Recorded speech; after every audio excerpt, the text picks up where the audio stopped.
Czyli nie metodologia, tylko jakie rodzaje badań? Nie metodologia jest ważna, dlatego że z perspektywy przedsiębiorcy to nie ma żadnego znaczenia, w jaki sposób my to zbadamy. Jak, tylko co? Ważne jest, co my mu zbadamy i co my mu dostarczymy. Dziewczyny, ponownie nasz gość, który już był, Agnieszka Bryta-Jędrzejowska, właściciel i dyrektor zarządzający Athena Research and Consulting. Dzień dobry. Dzień dobry. My się tu kłócimy, albo ważny temat, znowu badania rynkowe, ale już tak trochę głębiej. Chciałam Agnieszce zadać pytanie, tak naprawdę co oni badają? Ja myślę, że to, co jest kluczowe tak naprawdę na samym początku, to żebyśmy zrozumieli, czym się rządzi ten konkretny rynek, na którym chcemy funkcjonować. Czyli jeżeli chcemy otworzyć klubik, nie wiem gdzie, na Mokotowie, gdziekolwiek, w jakiejś konkretnej lokalizacji, no to musimy tak naprawdę sprawdzić, załóżmy, że to jest lokalny klubik, a nie żadna sieciówka, no to musimy sprawdzić tak naprawdę, czym się charakteryzuje ta lokalizacja, czy są podobne lokale na Mokotowie, czy jak dużo tych lokali jest, no i to, co się samo nasuwa, czy w ogóle jest zainteresowanie takimi lokalami, czyli takimi klubikami w tym konkretnym miejscu. Jak Ty sprawdzisz, bo mnie to też interesuje, czy im się kręci, czy to jest dobry biznes, czy jest zainteresowanie? Jak Wy to sprawdzacie? No bo ja bym chciała zadzwonić do właściciela, ale przecież jak ja będę dla niego konkurencją, to on mi nie powie. Czy bardzo dobrze możesz zadzwonić jako osoba, która jest zainteresowana biznesem w tej okolicy. Naprawdę z Twojej perspektywy pierwsze, co bym zrobiła, to zadzwoniła do właściciela. Oczywiście nie mówiąc mu, że chcę otworzyć biznes w tej okolicy wprost, ale rzeczywiście próbując podpytać tak, troszkę o to rzeczywiście, czy warto, czy ludzie przychodzą, czy mamy, rodzice zaprowadzają te dzieci do takiego klubiku, czy nie. Natomiast rzeczywiście my robimy to trochę innymi metodami. Jakby narzędzi nie będę zdradzać, bo nie o to chodzi tak naprawdę, żeby zdradzać narzędzia, a raczej pokazać Wam, że my docieramy w zupełnie inny sposób, badamy całą tą okolicę, docieramy do wszystkich lokali, wszystkich wartościowych, ważnych lokali, które są w tej okolicy i próbujemy uchwycić informacje właśnie na ten temat, czy jest zainteresowanie, czy przychodzą, kto przychodzi, dlaczego przychodzi, w jakich godzinach przychodzi, po co przychodzi, z jakich usług korzystają, z czego chcą korzystać, z czego nie chcą.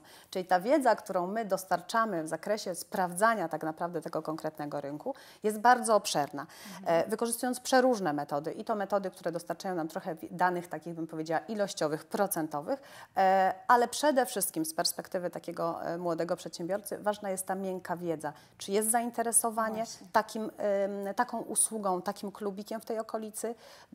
Kto będzie moim potencjalnym klientem, gdzie mam zlokalizować ten swój klubik, żeby rzeczywiście, czyli właściwe dobranie tej lokalizacji na ten lokal. Dalej, jak mam opisać tą moją ofertę, tą usługę, żeby trafiła żeby ona rzeczywiście trafiła, czyli co mam powiedzieć o tym klubiku, co w nim się znajduje, jakie zajęcia będą prowadzone, ale żeby zbudować tą ofertę, musimy najpierw zrozumieć, jakie potrzeby, jakie oczekiwania mają ci rodzice, myśląc o klubiku dla dzieci? Co się ma w nim znaleźć? Jakie zajęcia? Powiedz mi, czy pamiętasz taką sytuację, że przyszedł do Ciebie ktoś, klient mały, zrobiliście badania i mówisz, nie, mój drogi, moja droga, nie ma tam na tyle dużego rynku, żebyś ten biznes mogła zbudować, albo to jest zły klient, którego zakładałaś, że będzie Twoim klientem. To nie jest ten klient. W poprzednim odcinku odwoływałam się do tych podróży. Myślę, że to jest dobry przykład, ponieważ ci ludzie, którzy do nas się zgłosili, założyli sobie, że takie wyjazdy chyba mogę trochę zdradzić tych sekretów, że takie wyjazdy, właśnie podróże do Ameryki Łacińskiej, jedną z grup docelowych będą młodzi ludzie, studenci, bo oni lubią tak na wariata wyjechać, nie na taki zorganizowany wyjazd z biurem podróży, tylko tak na dziko. Badanie pokazało, że to nie jest ta grupa docelowa, to jest zupełnie inny klient. To oczywiście jest klient z większym budżetem, ale to jest też klient specyficzny, jeśli chodzi o profil. To nie jest osoba, która potrzebuje bezpieczeństwa, super zorganizowanych, dopiętym w każdym celu Agnieszka, czy ty wyjazdu dopiętego. Jako doradca wnosisz jakąś szczególną kompetencję, bo wiesz, wy badacie różne kategorie, tak? Czy to, co mówisz, to jest dosyć dla mnie proste, więc poszłabym, posiedziała, poobserwowała. Oczywiście druga kwestia to jest analiza tych danych, ale czy wy macie, informacje o różnych kategoriach, które mogą coś wnieść do mojego biznesu, bo zbadanie to jedno, popatrzenie na to z perspektywy, a doświadczenie to jest jeszcze inna sytuacja, tak? To, co my rzeczywiście dostarczamy, to jest mega doświadczenie i mega kompetencja.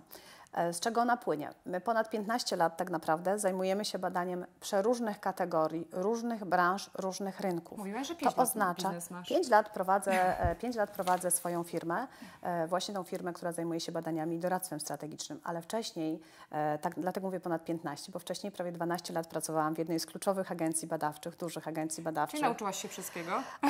Tak jak każdy, kto przechodzi korporację, rzeczywiście tak, należy czerpać z korporacji, a później należy podjąć decyzję, czy budować swój biznes, czy rozwijać się dalej, w korporacjach. No tak, jakby każdy robi to, co lubi. Dlatego to, co my rzeczywiście i to, za co nas cenią klienci najbardziej, to nie tylko za jakość dostarczanych danych i badań, ale przede wszystkim za to wsparcie doradcze, za przełożenie tej wiedzy na konkretne rozwiązania biznesowe, za konkretne wskazówki, jak Ty masz działać, od kiedy masz działać, co masz wprowadzić, gdzie masz wprowadzić. Prowadzenie ryzyko, tak naprawdę tak? klienta, prowadzenie Trochę za tak rękę. naprawdę trochę klienta za rękę. Nie będę zachęcać, bo nie trzeba. Agnieszka powiedziała Wam wszystko, co uważam powinniście wiedzieć. Trzeba badania robić, trzeba badać, ale na własną rękę trochę. Trzeba być przede wszystkim świadomym tego, że można zbadać, co należy zbadać i żeby zminimalizować to ryzyko, żeby Wasz stres zminimalizować i bez sensu czasami wydawane pieniądze. Dziękuję bardzo. Ja się bardzo dużo nauczyłam. Bardzo się cieszę, że przyszłaś do nas. Mam nadzieję, że inni też się nauczyli. Dziękuję Może jeszcze raz również. się zobaczymy. Pa, cześć!